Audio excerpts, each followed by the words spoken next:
Price Lord. இன்னைக்கு நம்ம topic heroes of faith. நம்பிக்கை நாயகர்கள். வாழ்வில் பற்பல எதிர்ப்புகள், எதிர்மறையான காரியங்கள், தனிமை, நம்மை ஒருவராலும் புரிந்து கொள்ள முடியாத நிலை, யாரும் நமக்கு ஆதரவாக இல்லாத சூழ்நிலை, இவை எல்லாமே நம்மை சோர்வடைய செய்கிறது உண்டு, நம்மை நம்பிக்கை இழக்க வைப்பதும் உண்டு. ஆனால் வேதாகமத்தில் நாம் பார்க்கும் விசுவாச கதாபாத்திரங்களின் வாழ்வில் அவர்கள் சந்திக்காத பிரச்சனையே இல்லைன்னு கூட சொல்லலாம். பயங்கரமான போராட்டங்கள், கடினமான உழைப்பு, மோசமாக நடத்தப்பட்ட சூழல், இப்படி பற்பல கஷ்டங்கள் இருந்தாலும் அவர்கள் நம்பிக்கையை விட்டு விலகி போகாம நம்பிக்கையுடன் போராடி அவர்கள் நோக்கத்தை நிறைவேற்றியதை நம்மால் பார்க்க முடியுது. நமக்கு முன் வாழ்ந்து வெற்றிகரமாக ஓட்டத்தை முடித்த நம் முன்னோர்கள் நமக்கு நம்பிக்கைன்ற பாடத்தை மட்டும் வச்சுட்டு போகல, நம்மை கவனிக்கிறார்கள், நம்மை உற்சாகப்படுத்துகிறார்கள்னு நம்ம உணர்ந்தா நம்மாலும் விசுவாச போராட்டத்தை நம்பிக்கையோடு போராடி வெற்றி பெற முடியும். இன்னைக்கு அதை பற்றி தான் பார்க்க போகிறோம். அதுக்கு முன்னால் ஒரு குட்டி கதை. ஒரு சிறுவன் அவன் பள்ளியில் கூடைப்பந்து போட்டியில் இறுதி சுற்றில் தேர்ச்சி பெற்றான். அந்த போட்டியை பார்க்க பெரும் கூட்டம் குவிந்தது. அந்த கூட்டத்தில் அவன் தந்தை முதல் வரிசையில் அமர்ந்திருப்பதை கண்ட அவனுக்கு சந்தோஷம், மகிழ்ச்சி, புத்துணர்ச்சி, உற்சாகம் பெருகியதுன்னு சொல்லலாம். இன்றும் இல்லாத விதத்தில் அவன் தந்தை அந்த போட்டியை பார்க்கிறார் என்ற உணர்வில் என்றுமே இல்லாத விதமாக தன்னிடம் உள்ள எல்லா திறமையும் காட்டி மிகவும் உற்சாகத்துடன் குதித்து குதித்து பாய்ந்து பாய்ந்து பறந்து பறந்து விளையாடினான்னு சொல்லலாம். இறுதியில் அந்த அணி வெற்றியும் பெற்றது. வெற்றிக்கான காரணம் அவனிடம் கேட்டபோது அவன் சொன்ன பதில் என்ன அப்படின்னா, என்றும் இல்லாத இந்த போட்டியில் என் தந்தை என் முதல் வரிசையில் பார்த்தேன். அவர் நான் விளையாடுவதை கவனிக்கிறார் என்ற உணர்வில், அதனால் எழுந்த புது உற்சாகத்தில் நான் சிறப்பாக விளையாடினேன். என்றும் இல்லாத புத்துணர்வுடன் செயல்பட்டேன், வெற்றி பெற்றேன்னு அவன் சொல்லி முடித்தான்.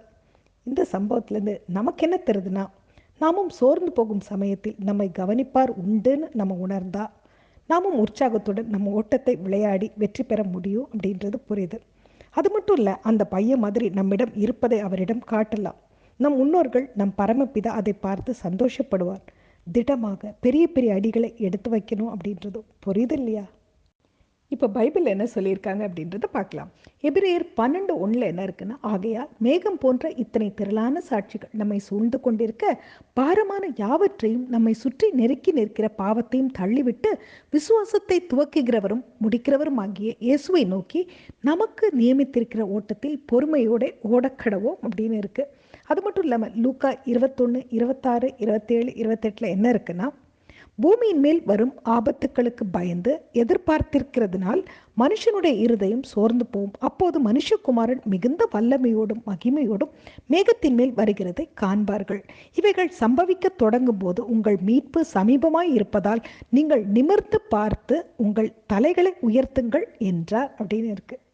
இன்று ஒரு சில நாயகர்களை நம்ம மேல் நோக்கி பார்க்கலாம். இப்போ தாவீதை ஃபர்ஸ்ட் மேல் நோக்கி பார்க்கலாம். தாவீதை நம்ம பார்க்கும்போது தாவீது என்ன சொல்வார்?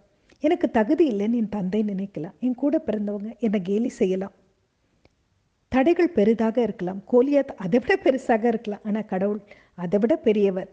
கவனியும் ஒரு சில கற்களும் போதுமானது. கடவுள் நம்ம பக்கம் சுவாசிக்கும் போது பெரிய ராட்சசனே நம்மளால் வீழ்த்த முடியும்.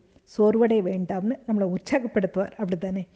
மோசஸ் எடுத்துக்கிட்டா அவர் என்ன சொல்வார்? நான் பெரிய தவறு செய்தவன், கொலை செய்தவன், 80 வயது ஆனாலும் இப்போவும் காலதாமதம் ஆகலை, நான் உன்னை மறக்கலை, நீ தோல்வியிலும் குற்ற உணர்விலும் இருந்தது போதும், இஸ்ரேல் மக்களை மீட்கும் நேரம் வந்ததுன்னு கடவுள் என்ன கூப்பிட்ட மாதிரி உங்களையும் கூப்பிடும் காலம் வரும். இன்னும் இன்னும் உங்களை பயன்படுத்தும் நேரமும் வரும். நம்மளை உற்சாகப்படுத்துவா இல்லையா? இந்த இதுலேருந்து நமக்கு என்ன தெரியுதுன்னா, நம்பிக்கை நாயகர்களை வேதத்தில் மட்டுமல்ல, அவர்கள் நம்பிக்கையிலும் நாயகர்களாக நம்ம பார்க்குறோம் அப்படின்றது புரியுது. மக்கள் நம்மை எழுதாமல் இருக்கலாம், ஆனால் கடவுள் நம்மை ஒருபோதும் நம்மை மறப்பதில்லை அப்படின்றதும் புரியுது. அவர்கள் கனவு கண்ட வாழ்வை நம்ம வாழ்கிறோம். நம்ம இப்போது வாழும் வசதியான வாழ்விற்கு அவர்கள் செய்த தியாகம் ஏராளம். நாம் வாழும் வாழ்க்கை அவர்கள் கண்ட கனவு. அதை நம்ம உணர்ந்தாலே நம்ம பொறுப்புடன் விசுவாசத்துடன் நம்ம ஓட்டத்தை தொடங்குவோம் இல்லையா?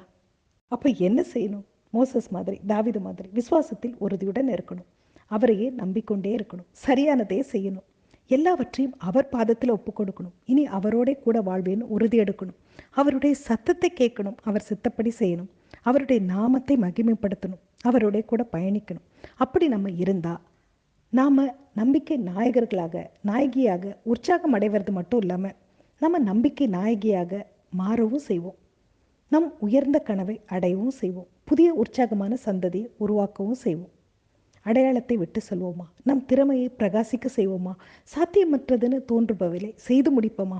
அப்படி நம்ம இருந்தா நம்மளும் சொல்லலாம், நல்ல போராட்டத்தை போராடினேன், ஓட்டத்தை முடித்தேன், விசுவாசத்தை காத்து கொண்டேன்.